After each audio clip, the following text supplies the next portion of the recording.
नमस्कार दोस्तों, मैं आज आपके लिए लेके आया हूँ एक और शानदार वीडियो जिसमें हम बात करेंगे कर्मचारी राज्य बीमा निगम द्वारा निकाली गई पैरामेडिकल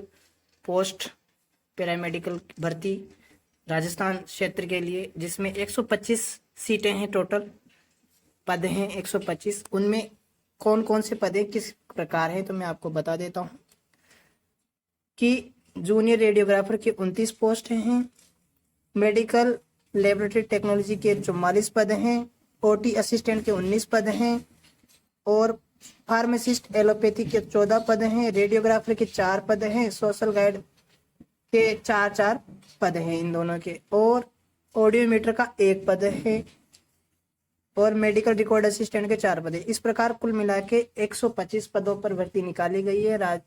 कर्मचारी राज्य बीमा निगम भारत सरकार द्वारा ये भर्ती निकाली गई है। और ऐसी ही वीडियो पाने के लिए आप हमारे चैनल पर बने रहिए। चैनल को सब्सक्राइब नहीं किया है तो सब्सक्राइब करना ना भूलें, साथ में बेल आइकन जरूर दबाएं ताकि ऐसी वीडियो आपको मिलती रहे, ये यहाँ पर लेटेस्ट वीडियो मिलती रहे। इसके लिए अगली बात बताता हूँ कि क्या क्वालिफिकेशन क्या रहेगी। ये इस प्रकार है, पूरी पोस्ट है ऐसे। इसका जो टेलीग्राम लिंक का हमारा है न्यू सरकारी अपडेट, उस पर आपको ये PDF मिल जाएगी, आप वहाँ से और अच्छे से देख सकते हैं। मैं बात करता हूँ क्वालिफिकेशन की, तो क्वालिफिकेशन क्या रहने वाले हैं। तो ऑडियोमीटर टेक्नीशियन के लिए आपकी एज लिमिट होनी चाहिए 25 साल अधिकतम और 18 साल न्यूनतम होनी चाहिए। इसके लिए क्या चाहिए, 4 साल का डिग्री ऑडियोलॉजी इंक्लूडिव हो, उसके अंदर ये चल जाएगा। 4 साल की कोई भी डिग्री हो।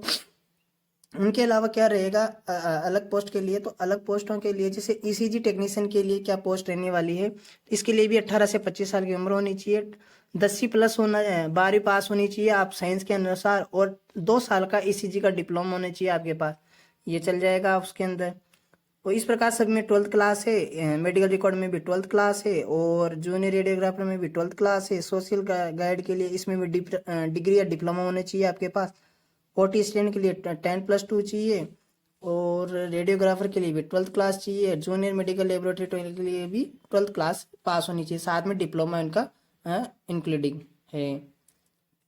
तो दोस्तों बात करते हैं छूट की। एज छूट की क्या रहेगा, तो एज छूट रहेगी आपके SC ST वालों के लिए तो 5 साल का, OBC वालों के लिए 3 साल का, और जो फिजिकल हैंडीकैप्ड है उनके लिए जनरल कैटेगरी में 10 साल, OBC में 13 साल और SC ST में 15 साल रहने वाला है।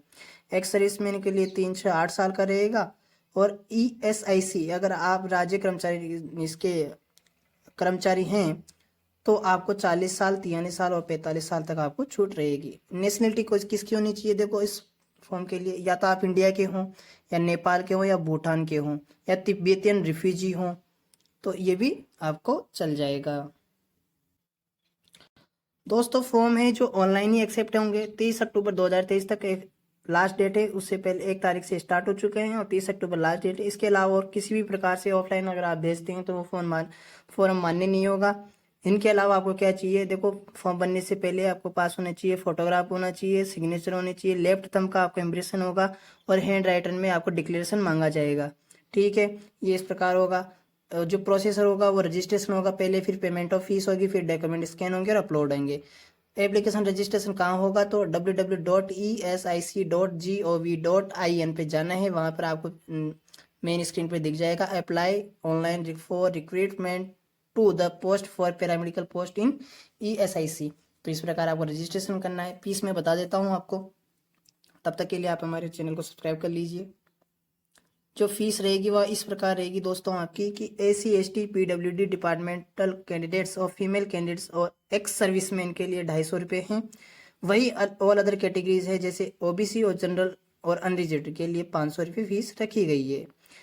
पेमेंट का क्या रहेगा, तो पेमेंट ऑनलाइन ही होगा। आप किसी भी प्रकार से जैसे यूजिंग डेबिट कार्ड, रुपए, visa, master card, maestro credit card, internet banking, IMPS cash cards, mobile wallets, किसी भी प्रकार के माध्यम से आप फीस जमा कर सकते हैं। दोस्तों अब बात करते हैं कि स्कीम क्या रहेगी, एग्जामिनेशन का ये जो पैटर्न क्या रहेगा। तो टेक्निशियल और प्रोफेशनल नॉलेज होनी चाहिए, जिसके 50 क्वेश्चन आएंगे और 100 मार्क्स होंगे। जनरल अवेयरनेस के 10 क्वेश्चन आएंगे, 10 अंक होंगे उसके। जनरल इंटेलिजेंस के 20 क्वेश्चन आएंगे, 20 मार्क्स के होंगे। अर्थमेटिक एबिलिटी के 20 क्वेश्चन आएंगे और 20 मार्क्स होंगे। तो इस प्रकार जो टोटल क्वेश्चन आएंगे आपके 100 क्वेश्चन आएंगे और मैक्सिमम मार्क्स आपके रहेंगे 150। वर्जन क्या रहेगा, हिंदी और इंग्लिश लैंग्वेज दोनों में आएगा। ड्यूरेशन क्या रहेगी, टोटल आपकी 120 मिनट रहेगी। 60 मिनट का टेक्नीशियन और प्रोफेशनल नॉलेज रहेगा। उनके अलावा जो तीनों पोस्ट हैं उनका 60 मिनट का ही रहेगा। नेगेटिव मार्किंग भी है, तो इसका आप जरूर ध्यान है। 1/4 या 0.25 मार्क्स आपका डेडिकेट किया जाएगा गलत आंसर पर। क्वालिफिंग मार्क्स, ये बहुत इंपॉर्टेंट बात है। क्वालिफिंग मार्क्स क्या रहेंगे, ऑनलाइन एग्जाम के अंदर अगर आप 45% लाते हैं तो अनरिजर्व्ड कैटेगरी में 45% है, वहीं ओबीसी कैटेगरी में 40% है। इनके अलावा ओबीसी और ईडब्ल्यूएस में 40% है। इनके अलावा एसी एसटी एक्स सर्विसमैन के लिए 35% है। और अगर आप फिजिकल हैंडीकेप्ड हैं तो उस कैटेगरी में आपको 30% अंक लाना जरूरी है। ये आपका पूरा मिनिमम मार्क्स है, ठीक है। इनके अलावा और क्या रहेगा, और इनके अलावा फिर आपके जो सेकंड ऑफ इसके होगा जो होगा, ये तो फर्स्ट है, मतलब फर्स्ट फेज है। सेकंड फेज में क्या रहेगा, तो डाटा एंट्री टेस्ट होगा, मेडिकल रिकॉर्ड असिस्टेंट, तो वो अलग मैटर है। तो ये फर्स्ट फेज के लिए तो ये आपके मार्क्स रहेंगे, मिनिमम मार्क्स।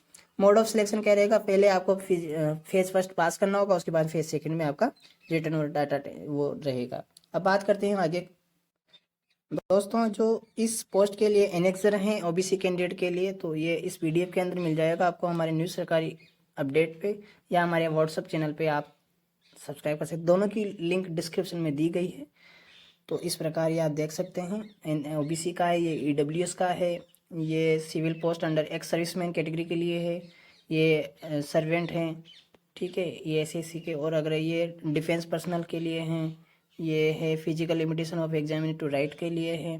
तो ये सारे एनेक्सर आपको मिल जाएंगे हमारे टेलीग्राम चैनल या व्हाट्सअप ग्रुप चैनल में या व्हाट्सअप चैनल पे।